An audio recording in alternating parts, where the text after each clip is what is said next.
Tempat pertama yang kami kunjungi yaitu Pasar Kuto, di mana pada video di atas hal pertama yang kami analisis adalah lingkungan parkir. Lingkungan parkir di Pasar Kuto tidak terlalu besar, namun cukup untuk menampung banyak motor-motor, dan motor-motor yang diparkirkan cukup rapi.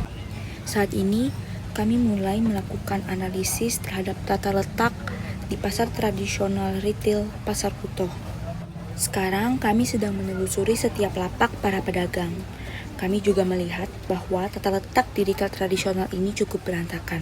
Dan juga bangunan di Pasar Kuto ini sudah tua dan dapat dilihat setiap lapaknya itu sangat bercampuran. Nah, ini bagian depannya, di mana kita melihat pedagang mengkategorikan barang dagangannya. Pada bagian depan kita dapat melihat berbagai macam sayur yang ada di lapak yang berbeda. Masuk ke bagian tengah di mana para pedagang menjual barang dagangan yang basah seperti ayam, ikan, udang, dan lain-lain. Kondisi pasar di sini, kalau rame itu biasanya jam-jam berapa kok? Pagi, sekitar dari jam 5 kok sudah rame. Iya. Untuk harinya kok ada hari-hari tertentu nggak rame? Baik. Oh.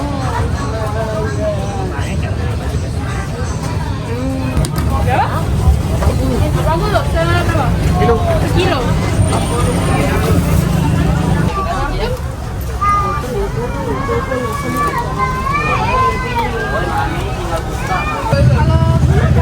Ada jual bungkusan nggak?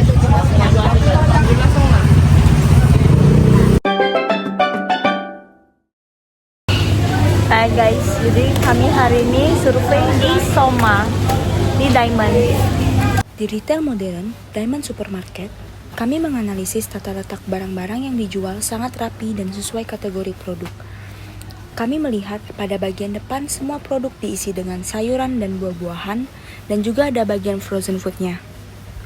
Lalu masuk ke bagian tengah, kita melihat produk-produk dikategorikan sesuai perak, mulai dari snack, tepung, bumbu dapur, mie, tisu, sabun mandi, hingga sabun pakaian. Dan bagian belakang diisi dengan produk-produk bahan olahan seperti ayam, ikan, udang, dan lain-lain.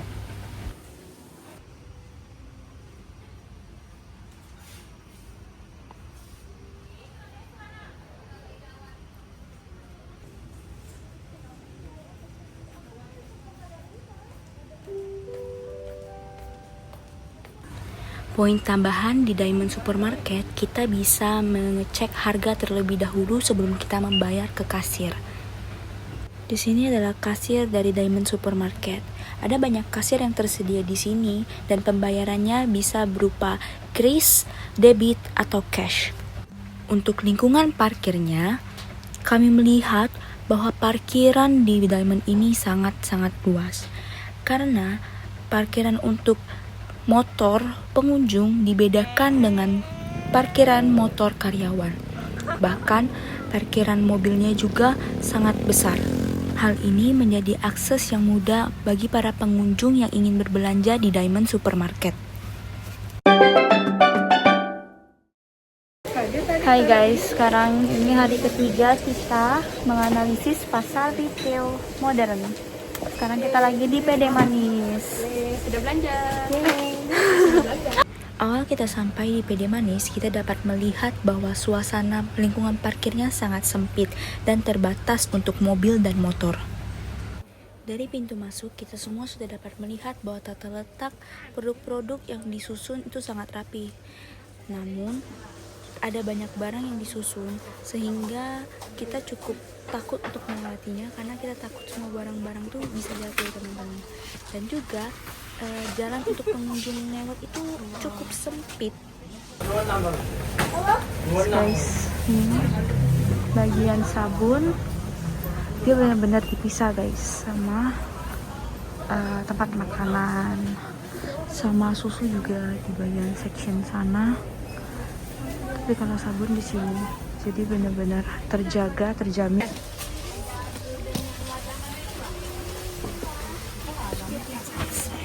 Oh my god.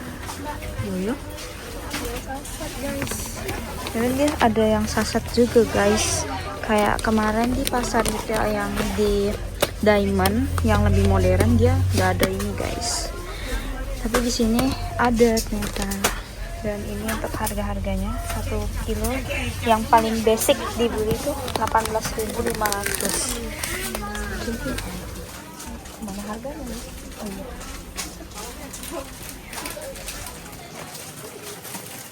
Kita kemarin habis mencari minyak untuk Sanko.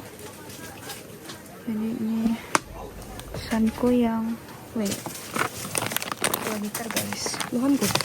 Maaf, Sanko. Bagus itu untuk tenggorokan. 2 liter. Kalau misalnya di retail PD Manis, harga minyaknya tuh mereka taruh kayak gini guys, price listnya. Jadi nggak langsung, jadi sedikit lebih ribet ya.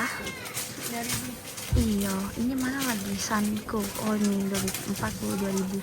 Jadi tandanya di setiap retail harganya sama aja 42.000. Dan yang terakhir, sistem pembayaran di PD Manis itu sama seperti retail modern lainnya, dimana kita bisa menggunakan kris, debit, dan juga cash.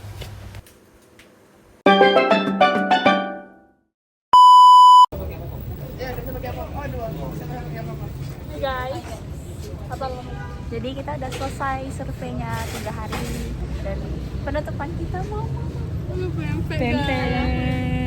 makan Mengakhiri survei dengan mengadakan.